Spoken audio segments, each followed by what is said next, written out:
ओम शांति। आज 3 जून 2026 आज की साकार मुरली के अनमोल मधुर महावाक्य सुनेंगे। मीठे मीठे बाबा के मीठे बच्चे, बाप की आशीर्वाद लेनी है तो सर्विसेबल सपूत बच्चे बन सबको सुख दो, किसी को भी दुख ना दो। बाप की आशीर्वाद लेनी है तो सर्विसेबल सपूत बच्चे बन सबको सुख दो, किसी को भी दुख ना दो। प्रश्न है, धर्मराज की सजाओं से छूटने के लिए किन ईश्वरीय नियमों पर ध्यान देना है? उत्तर है, बाबा कहते कभी भी ईश्वर के सामने प्रतिज्ञा कर उसकी अवज्ञा नहीं करना है, किसी को दुख नहीं देना, क्रोध करना, तंग करना, अर्थात ऐसी चलन चलना जिससे ईश्वर का नाम बदनाम हो, तो उन्हें बहुत सजाएं खानी पड़ती। इसलिए ऐसा कोई कर्म नहीं करना है। माया के कितने भी तूफान आए, बीमारी उथल खाए, लेकिन राइट रोंग की बुद्धि से जजमेंट कर रोंग कर्म से सदा बचे रहना। गीत है, कौन आया मेरे मन के द्वारे। ओम शांति। ये किसने कहा ओम शांति? बाप और दादा। यह तो बच्चों को जरूर निश्चय होगा कि हमारा पारलौकिक बाप है, परम पिता परमात्मा शिव, और ये ब्रह्मा सब बच्चों का अलौकिक बाप है। इनको ही प्रजापिता ब्रह्मा कहेंगे। इतने बच्चे और किसी को होते हैं क्या सिवाय प्रजापिता ब्रह्मा के? पहले नहीं थे, जबकि बेहद के बाप ने इसमें प्रवेश किया है तो यह हो गया दादा। ये दादा खुद कहते हैं कि तुमको पारलौकिक बाप की प्रॉपर्टी मिलती है। पोतरे हमेशा दादे के वारिस होते हैं, उनका बुद्धि योग दादे में जाता है, क्योंकि दादे की प्रॉपर्टी का हक मिलना है। जैसे राजाओं के पास जो बच्चे जन्म लेते रहेंगे, ऐसे ही कहेंगे बड़ों की प्रॉपर्टी है, बड़ों की प्रॉपर्टी पर उन्हों का हक है ही। तुम बच्चे जानते हो कि हम बेहद के बाप द्वारा बड़े ते बड़ी प्रॉपर्टी स्वर्ग की बादशाही ले रहे हैं, हमको वह बाप पढ़ा रहे हैं। तुम अब सन्मुख बैठे हो। सन्मुख का नशा भी नंबरवार पुरुषार्थ अनुसार रहता है। कोई की दिल में तो बड़ा लव रहता है, हम ऊंचते ऊंच भगवान के आकर इस साकार माता पिता द्वारा वारिस बनते हैं। बेहद का बाप बहुत मीठा है, जो हमको राजाई के लायक बनाते हैं, माया ने बिल्कुल ही नालायक बना दिया है। कल बाबा के पास कोई मिलने आए थे, कल बाबा के पास कोई मिलने आए थे, परंतु वे कुछ समझते थोड़ी थे। बाबा ने समझाया, ये सब ब्रह्मा कुमार हैं, तुम भी ब्रह्मा के व शिव के बच्चे हो ना। कहा है तो जरूर, ये सिर्फ सुनकर कहा, परंतु दिल में लगा नहीं, तीर लगा नहीं कि सचमुच हम उनके बच्चे हैं। ये भी उनके बच्चे हैं, वर्षा ले रहे हैं। वैसे ही हमारे पास भी कई बच्चे हैं जिनको बहुत थोड़ा बुद्धि में बैठता है, वे खुशी वे रुहाब नहीं दिखाई पड़ता। अंदर बड़ा खुशी का पारा चढ़ना चाहिए, वह सारा चेहरे पर ही आता है। अभी तुम सजनियों का श्रृंगार ज्ञान, अभी तुम सजनियों का ज्ञान श्रृंगार हो रहा है। बाबा कहते तुम जानते हो हम साजन की सजनियाँ हैं। एक खेरवत, खेती का काम करने वाले खेरवत की लड़की की कहानी है ना। एक राजा खैरवत की लड़की को ले आया, परंतु फिर भी उससे राजाई में मजा नहीं आया, तो लड़की को वापस गावड़े में छोड़ आया। बोला, तुम राजाई के लायक नहीं हो। यहाँ भी बाप श्रृंगार करते हैं, तुम भविष्य में महारानी बनो। श्री कृष्ण के लिए भी कहते हैं भगाया पटरानी बनाने के लिए, परंतु कुछ समझते नहीं है। सब है इरिलीजियस माइंडेड, समझते हैं ऐसे ही दुनिया चलती रहती है, कुदरत है। बहुत है जो मंदिर ठिकाने में भी नहीं जाते, ना शास्त्रों आदि को मानते हैं। गवर्नमेंट भी धर्म को मानने वाली नहीं। भारत किसी धर्म का था, अब किस धर्म का है बिल्कुल नहीं जानते। अभी तुम बच्चे हो देवी कुल के, जैसे वे क्रिश्चियन कुल के हैं वैसे तुम ब्राह्मण कुल के हो। बाप कहते हैं पहले पहले तुम बच्चों को पतित शूद्र से ब्राह्मण बनाता हूँ, पावन बनते बनते फिर 21 जन्मों के लिए तुम देवी संप्रदाय बन जाएंगे, देवी गोद में जाएंगे। आगे थे आसुरी गोद में, आसुरी गोद में फिर तुम ईश्वरीय गोद में आए हो। एक बाप के बच्चे भाई बहन हैं, यह एक वंडर है।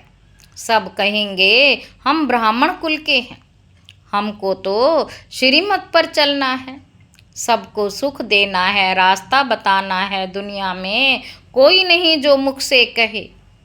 बेहद के बाप से बेहद का वर्षा कैसे लिया जाता है। तुमको बेहद का बाप मिला है, तुम ही उनके बच्चे बने हो। बुद्धि से जानते हो कल्प पहले जिन्होंने बाप से वर्षा लिया होगा वही आकर लेंगे।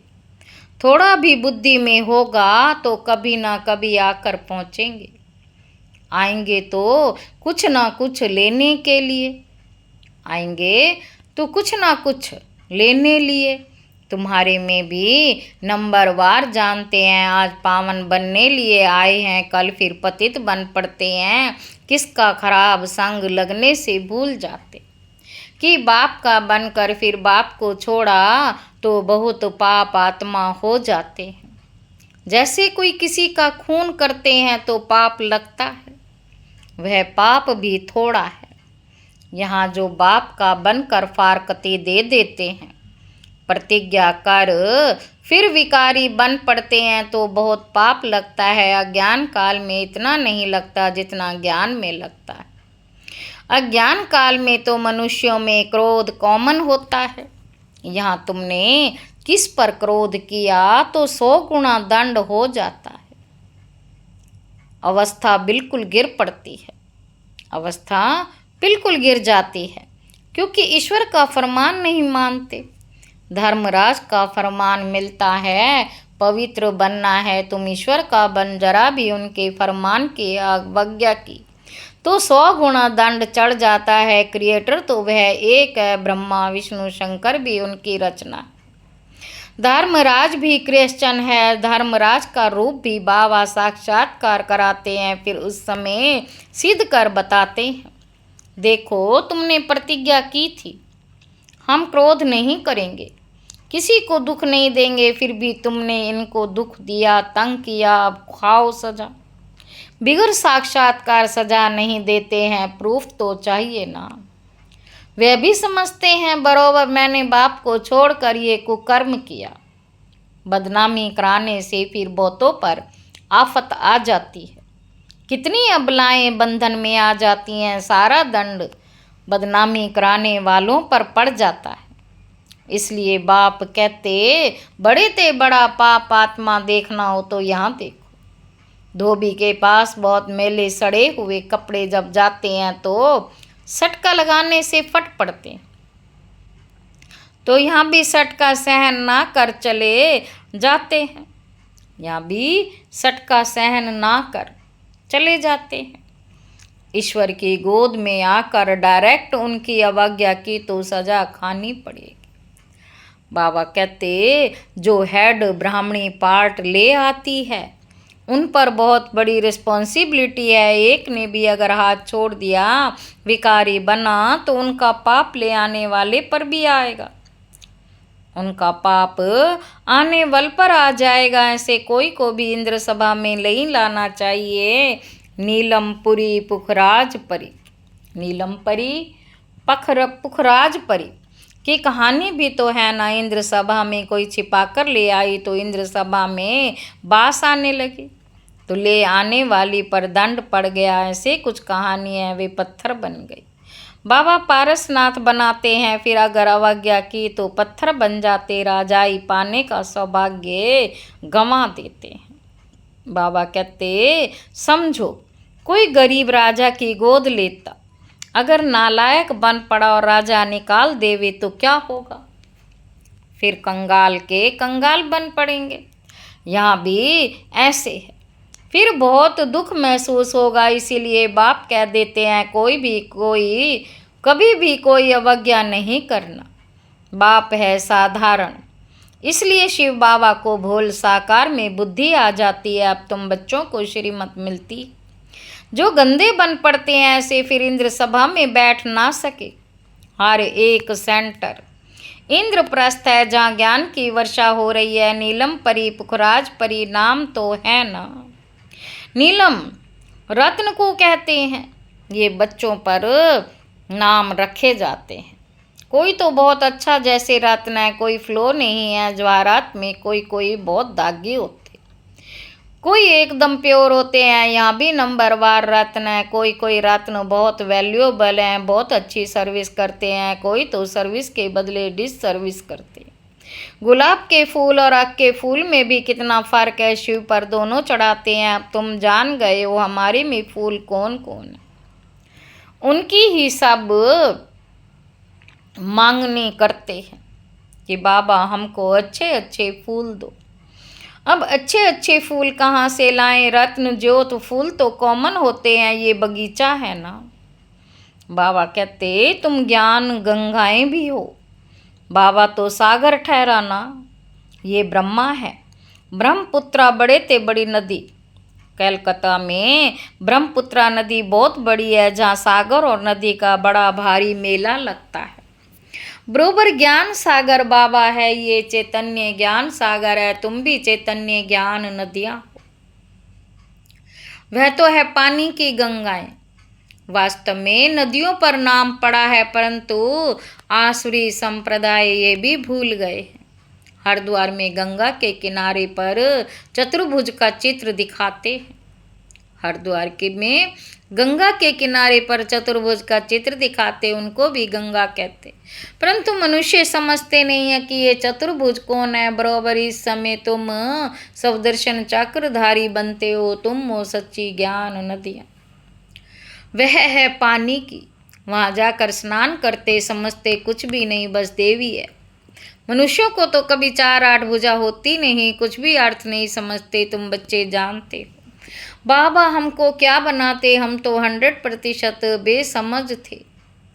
हम तो 100% बेसमझ थे। बाबा की गोद लेने से हम स्वर्ग के मालिक बनते हैं। भलिया कोई राजा हो, परंतु स्वर्ग के सुख और अभी के सुख में रात दिन का फर्क है। तुम्हारे में कोई ऐसे भी है जो बाप को नहीं समझते, तो अपने को भी नहीं समझते। देखना चाहिए कि मैं कितनी खुशबू देता हूँ। उल्टा सुल्टा तो नहीं बोलता हूँ, क्रोध तो नहीं करता हूँ। बाप झट चलन से समझ लेते कि ये बच्चा कैसे होगा। सर्विसेबल बच्चे बाप को बहुत प्यारे लगते। सब तो एक जैसे प्यारे नहीं लग सकते। ऐसे बच्चों के लिए अंदर से ऑटोमेटिकली आशीर्वाद निकलती है। बाप का नाफरमान बरदार बच्चा होगा तो बाप कहेंगे ऐसा बच्चा मुआ भला। कितना नाम बदनाम करते हैं। इसको कहा जाता है तकदीर। किसकी तकदीर में क्या है झट पता लग जाता है। किसकी तकदीर में क्या है झट पता लग जाता है। बाबा समझाते ये सपूत बच्चा है, वे कपूत है। बाप दादा को नहीं पहचाना, तकदीर में वर्षा लेना नहीं है तो क्या करेंगे। इस ज्ञान मार्ग में कायदे बड़े कड़े हैं।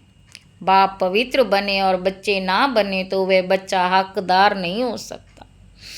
उसको बच्चा नहीं समझेंगे, फिर कहेंगे हम तो शिव बाबा को वारिस बनाएंगे तो बाबा 21 जन्म के लिए हमको रिटर्न में देंगे। इसका मतलब ये नहीं कि बाबा के पास आकर बैठ जाना है, नहीं। गृहस्थ व्यवहार में रहते सबको संभालना भी है, परंतु ट्रस्टी होकर रहना ऐसे नहीं कि तुम्हारे बच्चों आदि को बाप बैठ संभालेंगे, नहीं।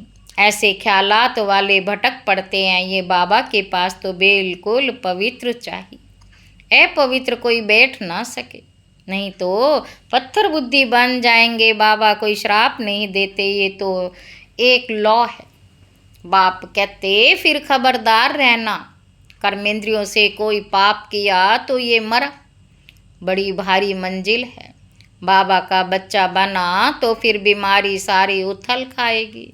डरना नहीं है। वैद्य लोग भी कहते हैं फलानी दवाई से तुम्हारी बीमारी बाहर निकलेगी, तुम डरना नहीं। बाप भी खुद कहते हैं तुम बाप के बनेंगे तो माया रावण तुमको बहुत हैरान करेगा, खूब तूफान में ले आएगा। अभी तुमको रॉन्ग और राइट की बुद्धि मिली है और कोई को रॉन्ग राइट की बुद्धि नहीं। सबकी है विनाश काले विपरीत बुद्धि। प्रीत बुद्धि तुम्हारे में भी नंबरवार पुरुषार्थ अनुसार है।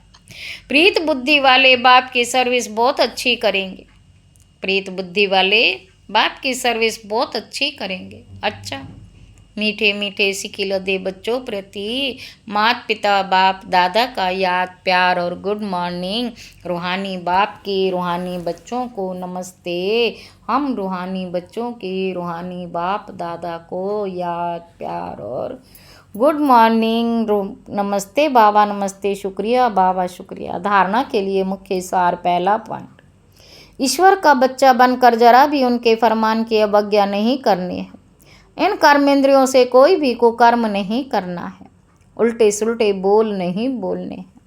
सपूत बन बाप की आशीर्वाद लेनी है। दूसरा पॉइंट है, ट्रस्टी बनकर अपने गृहस्थ व्यवहार को संभालना है। ज्ञान मार्ग के जो कायदे हैं उन पर पूरा पूरा चलना है। राइट और रॉन्ग को समझकर माया से खबरदार रहना है। वरदान है, तड़पती हुई भिखारी प्यासी आत्माओं की प्यास बुझाने वाली, सर्व खजाने से संपन्न भाव। जैसे लहरों में लहराती व डूबती हुई आत्मा एक तिनके का सहारा ढूंढती है, ऐसे दुख की एक लहर आने दो, फिर देखना अनेक सुख शांति की भिखारी आत्माएं तड़पते हुए आपके सामने आएंगी। ऐसी प्यासी आत्माओं की प्यास बुझाने के लिए अपने को अतीन्द्रिय सुख व सर्व शक्तियों से, सर्व खजानों से भरपूर करो। सर्व खजाने इतने जमा हो जाएं हो जो अपनी स्थिति भी कायम रहे और अन्य आत्माओं को भी संपन्न बना सके। सर्व खजाने इतने जमा हों जो अपनी स्थिति भी कायम रहे और अन्य आत्माओं को भी संपन्न बना सको। स्लोगन है, कल्याण की भावना रख शिक्षा दो तो शिक्षाएं दिल से लगेंगी।